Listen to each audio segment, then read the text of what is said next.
नमस्कार। আমি পূজা। আমার আরেকটি ব্লগে আপনাদের সবাইকে স্বাগত। আজ শনিবার আর আজ হচ্ছে গণেশ চতুর্থী, তাই সকাল সকাল বেরিয়ে পড়েছি দূর্বা, আমপল্লব আর বেলপাতা আনতে। তো আমপল্লব আর বেলপাতা আমি আমার পাশের বাড়ি বান্ধবীটির থেকে নিয়ে নেব। আর দূর্বার জন্য আমাদের এখানে একটি ফিল্ড আছে, এই যে প্লেগ্রাউন্ড, এই প্লেগ্রাউন্ডটির থেকে তুলে নেব। তো এটা আমাদের বাড়ির কাছেই হচ্ছে, মানে লেনের মধ্যেই এই প্লেগ্রাউন্ডটা আছে। আজকে গণেশ পুজো উপলক্ষে আমাদের বাড়িতেই অনেক গেস্ট আসবেন। আর গণেশ পুজোর জন্য আর বাকিদের জন্যও আমি আর বৌদি মিলে আজকে পুরো প্রসাদটা বানাবো। তো ভোগে আজ থাকবে আলুর দম, লুচি আর জিরা রাইস আর কাবুলি ছোলার ঘুগনি, সাথে থাকবে রায়তা আর পায়েস। তো পায়েসের জন্য দুধটা একদিকে সকালেই বসিয়ে নিয়েছিলাম, আর আলু আর কাবুলি ছোলাগুলি সিদ্ধ করে নিয়েছিলাম। এবার এই আলুর দম আর কাবুলি ছোলার জন্য একটা মশলা বানাবো।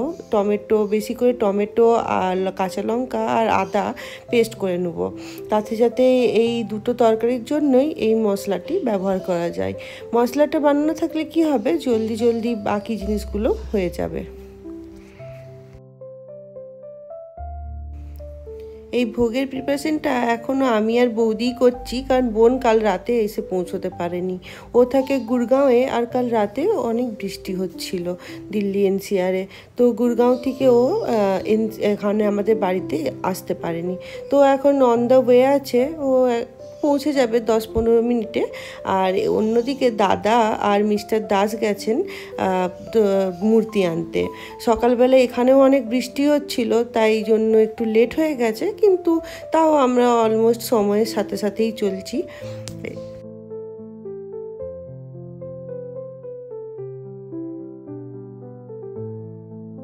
আমি একটু অন্য কাজে ব্যস্ত ছিলাম, এদিকে বৌদি আলুর দমটা বানিয়ে নিয়েছে। আর এবার আমি বানাবো কাবুলি ছোলার তরকারিটা। তো ছোলাটা তো আগেই সেদ্ধ করে রেখেছিলাম, আর এবার মশলাটা দিয়ে ভালো করে মশলাটা কষিয়ে আর ছোলার তরকারিটা বানাবো। আজ বাড়িতে এত কাজ, এত ব্যস্ততা, সব কিছুর ক্লিপ আমি নিতে পারছি না। তাও যে যাটা ক্লিপ নিয়েছে সেগুলোকেই একসাথে এডিট করে একটা ভিডিও বানাবার চেষ্টা করেছি। আর এই যে এদিকে আমাদের গণপতিজিও এসে গেছেন, আর এই পণ্ডিতজি আসলে তবে এই লাল মুখের কাপড়টা খোলা হবে। অনেক গেস্ট এসেছে, দেখো গেস্ট। अरे राम, हमारा सबसे बड़ा guest Costco. Costco, Costco, Costco smile, Costco.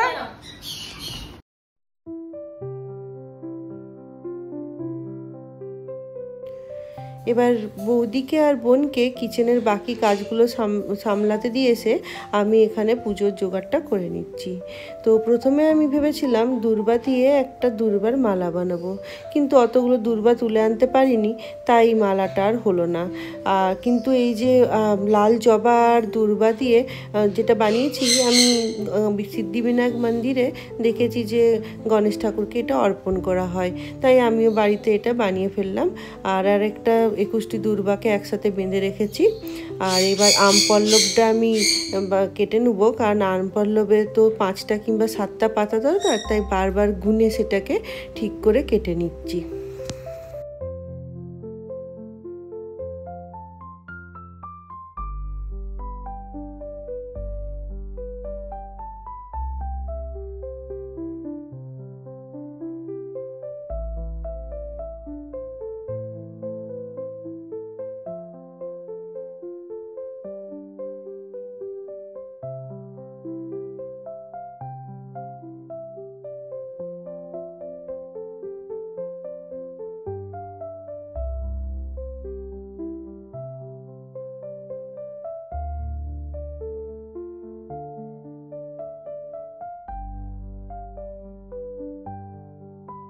আমাদের তো পুজোর জোগাড় অলমোস্ট কমপ্লিট হয়ে গেছে, কিন্তু পণ্ডিতজি 12টার সময় আসবেন।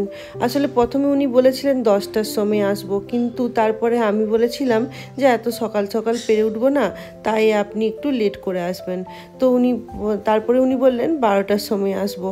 কিন্তু জানেন এই দিন কি হয়েছিল? পণ্ডিতজি এসেছিলেন দুপুর 3টের সময়। কারণ কি, আমাদের এখানে অনেকগুলো বাড়ি পণ্ডিতজি পুজো করেন, আর উনি পুজো করতে করতে লেট হয়ে গিয়েছিল। আর এই পুজো পার্বণের দিন জানেন তো, একবার পণ্ডিতজিকে হাতছাড়া করলে আর তাকে পাওয়া খুব মুশকিল। তো উনি এসেছিলেন প্রায় 3টের সময়। সেদিন আমার বাড়িতে সব গেস্ট আর সব কিছু চলে এসেছিলো, আমরাও সারাদিন না খেয়ে উপোস দিয়েছিলাম। কিন্তু উনি যখন 3টের সময় এসেছিলেন তখন আর সবাই একটু অস্থির হয়ে পড়েছিলেন। তবে যাই হোক, পুজোটা তো ভালো করে হয়েছিল, পুজো খুবই ভালোভাবে সম্পন্ন হয়েছিল। তার জন্য ওই যে লেট করে আসা বা লেট করে পুজো শুরু হওয়া, ওটা আর মনে দুঃখ নেই।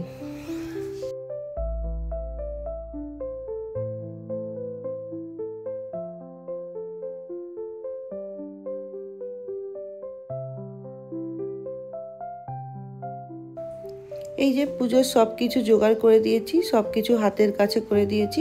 এবার পণ্ডিতজি যে আসলে তিনি যেরকমভাবে বলবেন সেইভাবে আবার সাজিয়ে দেবো। এবার আমরা যাব একটু রেডি হতে। আমি পরবো শাড়ি, আর শাড়ি পরার আগে সমস্ত কাজ আমি সেরে ফেলেছি। এই যে ফাইনালি গণপতিজির ডেকোরেশনটা কীরকম লাগলো আর গণপতিজিকে কীরকম লাগছে সেটাও বলবেন কিন্তু।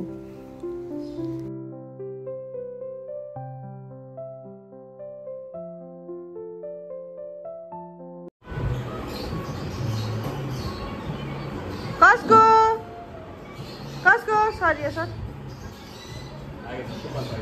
Costco.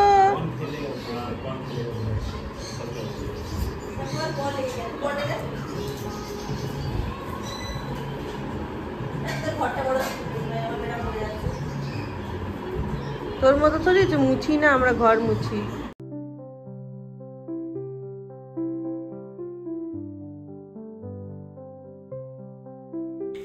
এই যে ফাইনালি পণ্ডিতজি এসে গিয়েছেন। পণ্ডিতজি আস্তে আস্তে তো প্রায় 3টে বাজিয়ে দিয়েছে, আপনাদেরকে তো আগেই বললাম।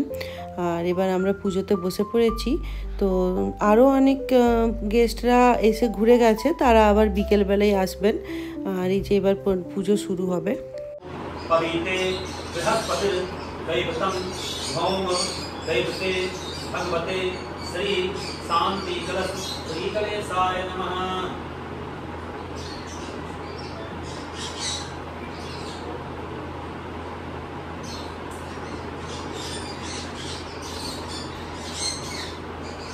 एतान् विदपत्रान् शान्ति कलश श्री गणेशाय नमः।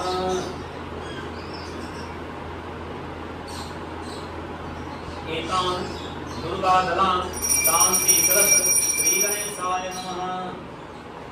इदम् एदा लवंग समर्पित शान्ति कलश श्री गणेशाय नमः। कलश श्री गणेशाय नमः। कर लीजिए एतान् गंध पुष्प धूप दीप यथाभाग नानाविध नैवेद्यान् शान्ति कलश श्री गणेशाय नमः।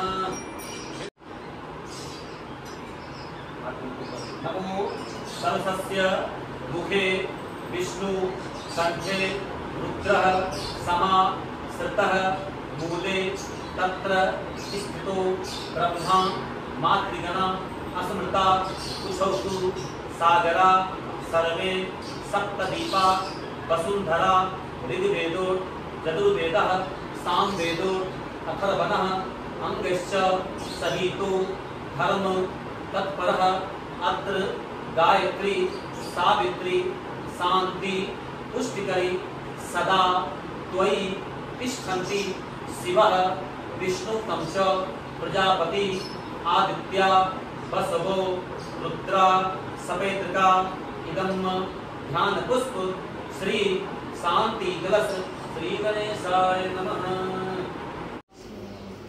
ओम भुवः स्वाहा ओम स्वः स्वाहा ओम विष्णवे नमः स्वाहा ओम विष्णवे नमः स्वाहा ओम विष्णवे नमः स्वाहा।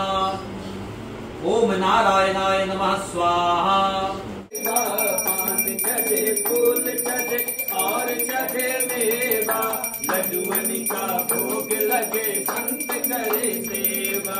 जय गणेश जय गणेश जय गणेश देवा, माता जाकी पार्वती पिता महादेवा। अंधन को आँख देत कोढ़ी को काया, अंधन सफल कीज सेवा, सूर शाम शरण आए सफल कीज सेवा। जय गणेश जय गणेश जय गणेश देवा, माता जाकी पार्वती पिता। পুজো কমপ্লিট হতে হতে প্রায় 5টা বেজে গিয়েছিল। তারপর সবাই প্রসাদ গ্রহণ করে নিজের নিজের বাড়ি চলে গেছে। আমরাও তারপরে প্রসাদ গ্রহণ করেছি। গণপতিজি সবাইকার মনো ইচ্ছা পূর্ণ করুন আর সবাইকে ভালো রাখুক, সুস্থ রাখুক, এইটাই কামনা করি। তো সকালের তো প্রসাদের ভোগের প্রসাদের ভিডিও আমি বানাতে পারিনি, তবে রাত্রেবেলায় আমি ওনাকে পরোটা, দই চিনি আর লাড্ডু দিয়েই প্রসন্ন করতে পেরেছিলাম। আর তার পরের দিন সকালে আমি ব্রেকফাস্টে ওনার জন্য পনিরের পরোটা আর সাবুদানার খিচুড়িও বানিয়েছিলাম। আর এবার আমি আজকেই আমরা বিসর্জন করব, তাই গণপতিজির জন্য আজ লাঞ্চে আমি বানিয়েছিলাম 5 রকমের ভাজা, গোবিন্দভোগ চালের খিচুড়ি আর লুচি, বাঁধাকপির তরকারি। অনেকটা রাস্তা তো উনি যাবেন, তাই যেন পেট ভরে খেয়ে নেন, সেজন্যই আমি এত কিছু বানিয়েছিলাম।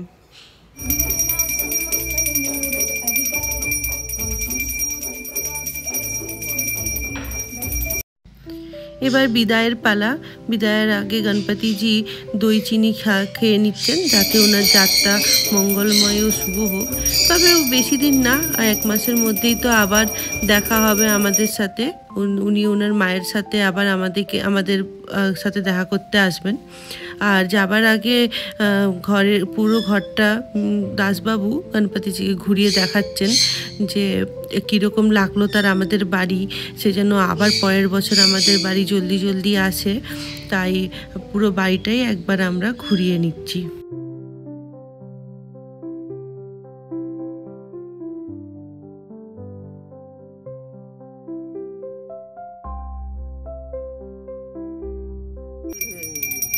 गणपति बाप्पा मोरया, मंगल मूर्ति मोरया, गणपति बाप्पा मोरया, मंगल मूर्ति मोरया।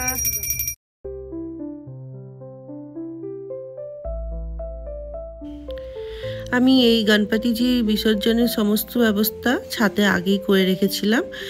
জলে একটুখানি দুধ, ফুল, চন্দন আর দূর্বা দিয়ে রেখেছিলাম।